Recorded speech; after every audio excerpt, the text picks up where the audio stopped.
마태복음 28장 1절에서 10절까지 말씀 제가 봉독해 드리겠습니다.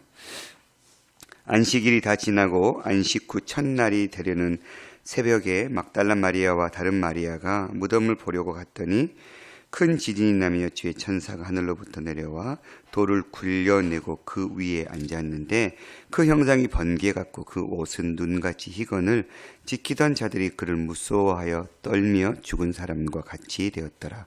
천사가 여자들에게 말하여 이르되 너희는 무서워하지 말라. 십자가에 못 박히신 예수를 너희가 찾는 줄을 내가 아노라. 그가 여기 계시지 않고 그가 말씀하시던 대로 살아나셨느니라. 와서 그가 누우셨던 곳을 보라. 또 빨리 가서 그의 제자들에게 이르되 그가 죽은 자 가운데서 다시 살아나셨고 너희보다 먼저 갈릴리로 가시나니 거기서 너희가 배우리라 하라.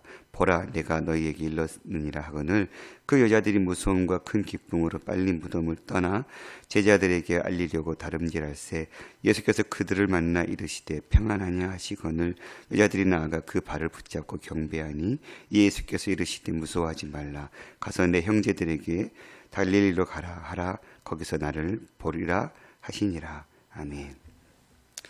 오늘 본문 말씀은 어제 새벽 부활절 새벽 예배 때 정 목사님께서 말씀 나누셨던 본문입니다. 다시 이 본문을 보면서 한 가지 딱 떠오르던 생각은 이 부활의 소망, 부활의 기쁨이 어제로 끝나고 오늘은 또 다른 마음으로 사는 건 아닐까?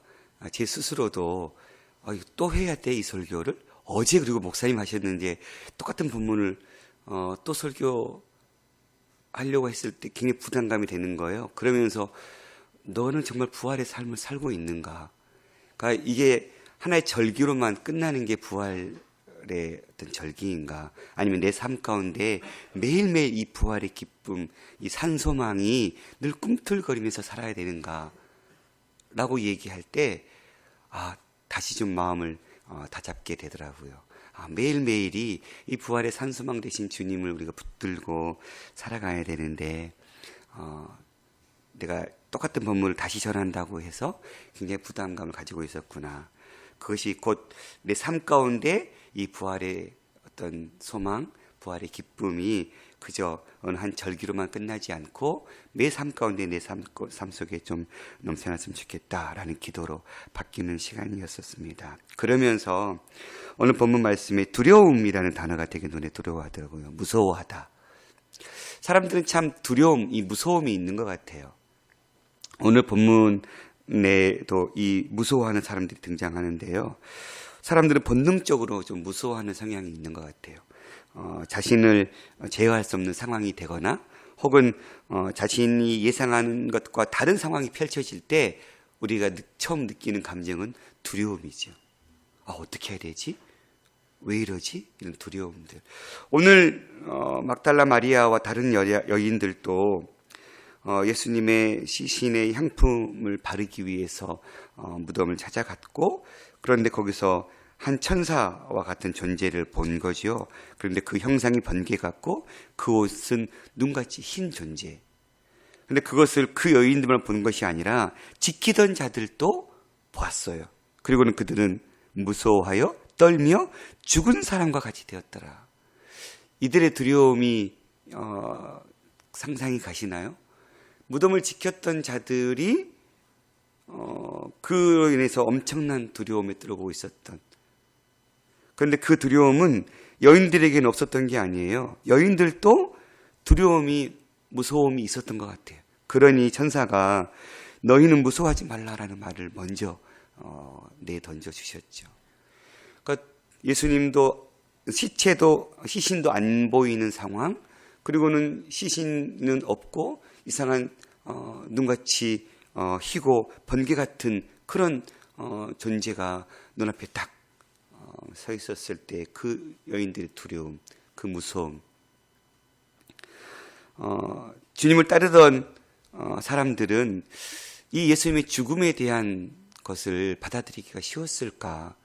우리는 지금 2000년 후의 일이라서 예수님의 죽음을 받아들이는 것에 대해서는 별 부담 없는 것 같아요. 왜냐하면 우리는 그것을 받아들여야 우리가 구원에 이르는 생명의 길로 갈 수 있기 때문에. 근데 정작 그 현장에 있었던 제자들, 믿고 따랐고 3년 동안 목숨을 바쳐서 그 예수님을 따르는 일에 힘을 썼던 제자들인데, 그리고 각자의 메시아상, 이 로마로부터 이 엄청난 압박으로부터의 해방을 시켜줄 그런 기대를 듬뿍 가졌던 그 제자들 입장에서는 허망하게 죽어버린 당신의 선생에 대한 이 이야기가 그렇게 받아들이기가 쉽지 않았을 것 같아요. 당연히 무서워하고 두려워하는 건 당연한 감정이었을 것 같아요. 그러니 제자들도 문 걸어 잠그고 기도하고 있었거든요. 그러니까 모든 이들이 이 사건으로 인해서 겪었던 감정은 두려움이라는 감정이었던 것 같아요. 두려움은 사람의 연약한 존재임을 보여주는 가장 어떤 모습이 아닐까.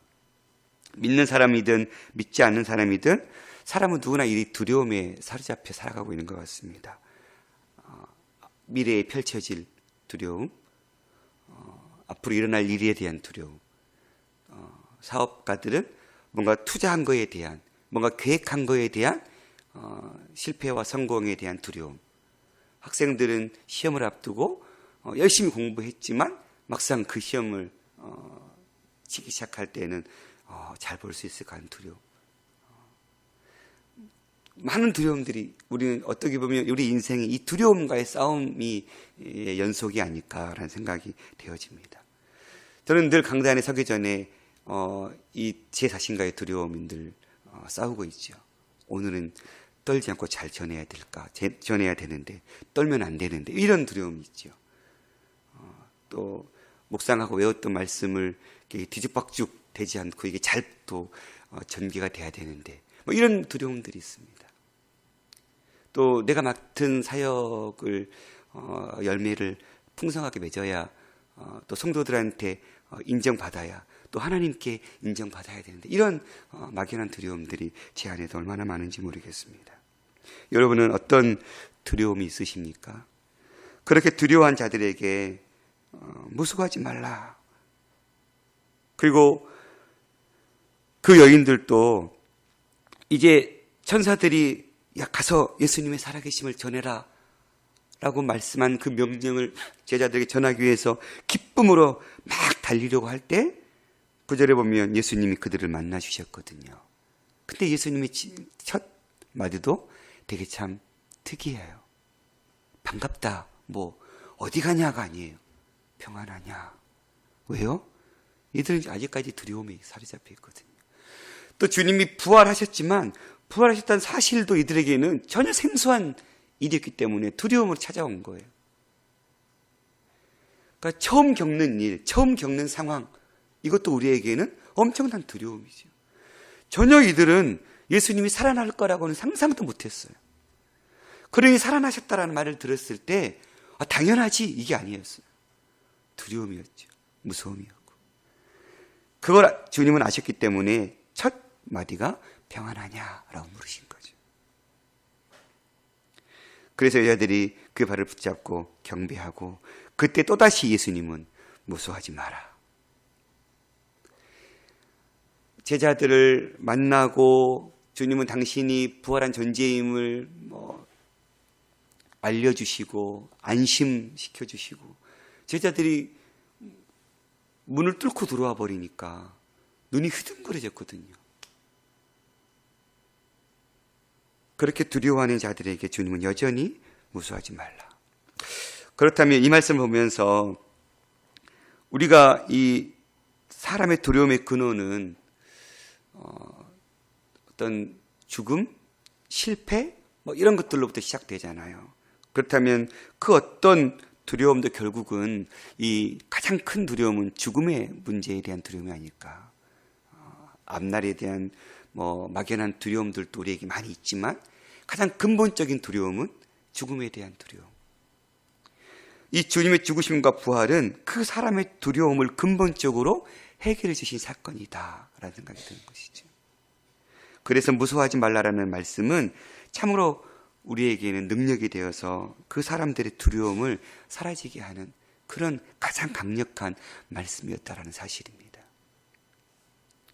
무덤을 지키는 사람들은 아마 계속해서 무서웠을 것 같아요. 무서움을 해결하지 못하고 그저 무서워만 했을 것 같아요.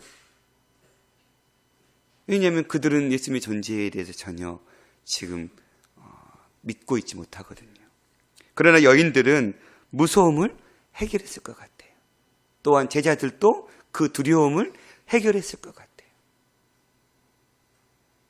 왜냐하면 그 예수님을 그들은 이제 부활한 주님을 만났고 그분이 왜 부활하셨는지 그분의 부활의 목적이 무엇인지를 분명하게 깨달았거든요.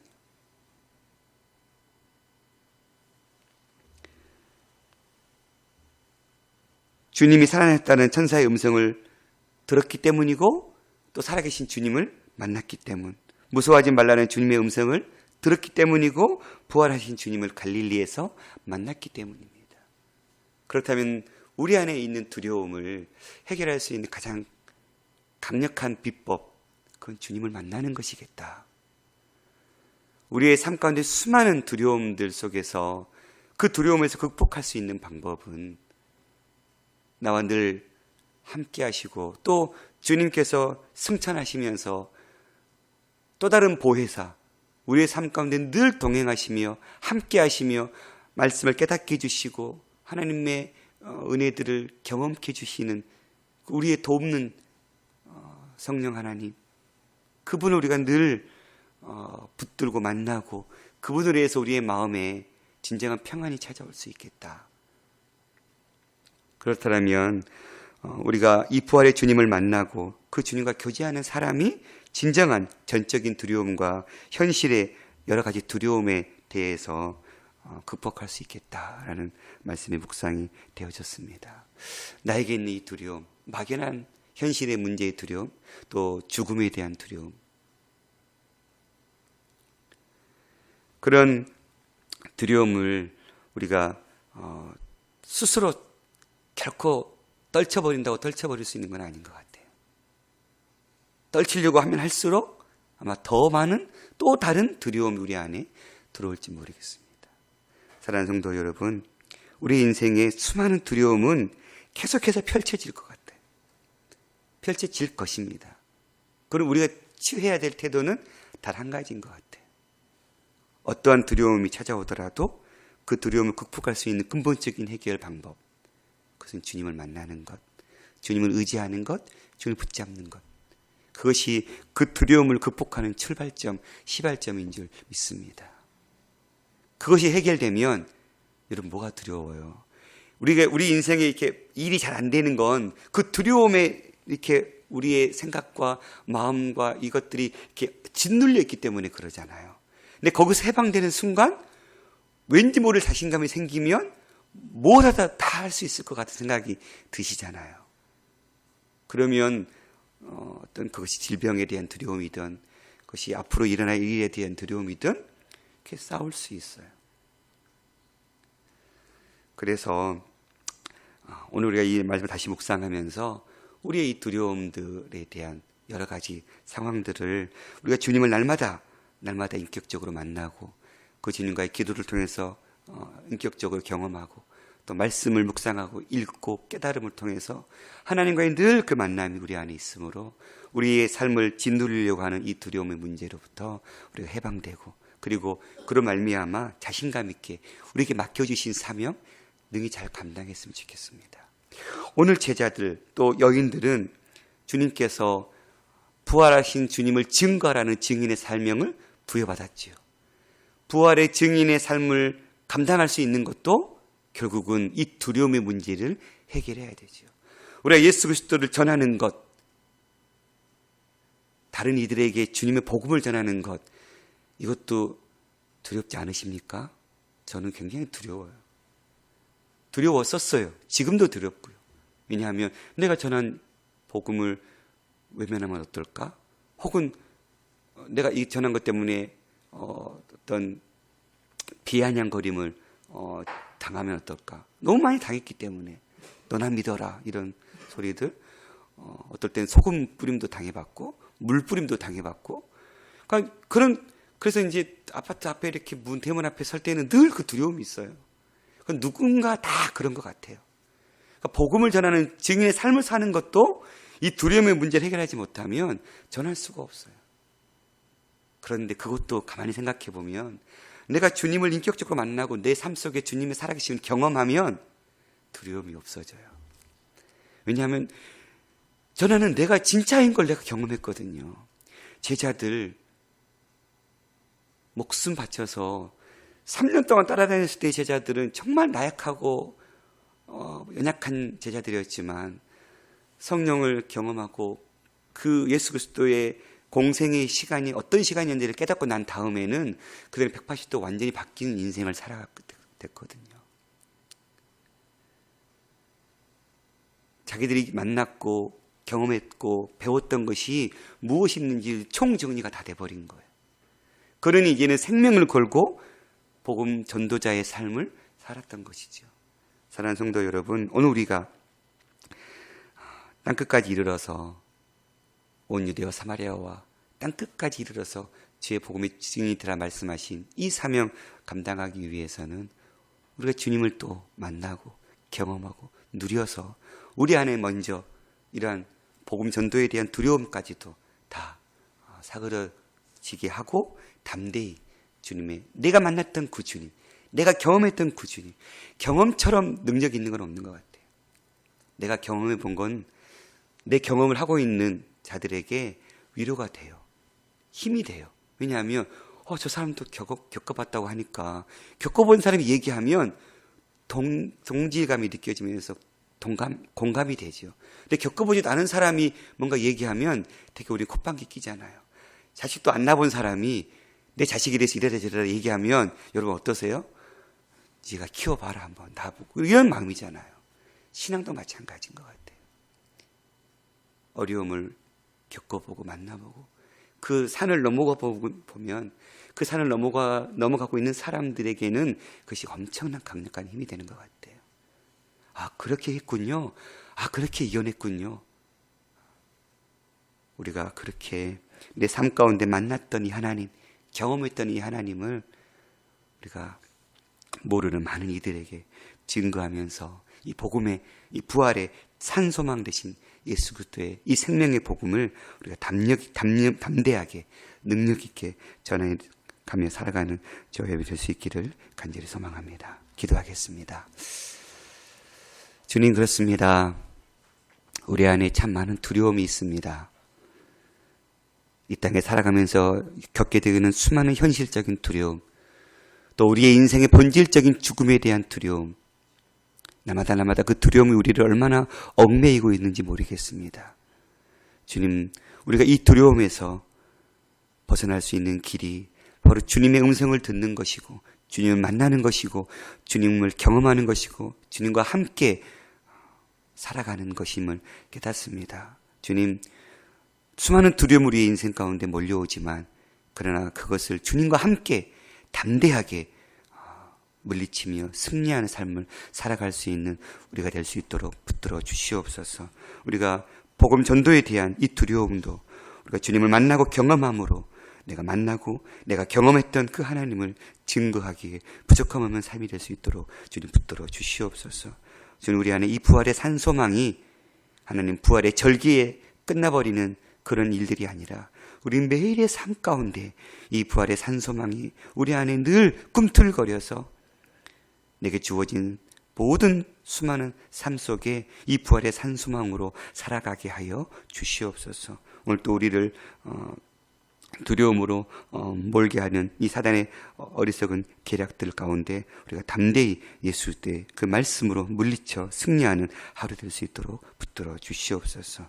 주님, 오늘 또 이 부활의 산소망 되신 주님의 복음을 증거하기 위해 땅끝까지 이르러 주의 사명 감당하는 선교사님들을 붙들어 주시고 그들이 뿌린 복음의 씨앗이 30배, 60배, 100배의 귀한 결실로 맺어지는 하루 되게 하여 주옵소서. 들고 나온 수많은 기도 제목 가운데 주님 세면 음성으로 의로우신 능력의 팔로 붙들어 주시옵소서. 모든 말씀 우리 주 예수 그리스도 이름으로 기도드렸습니다. 아멘.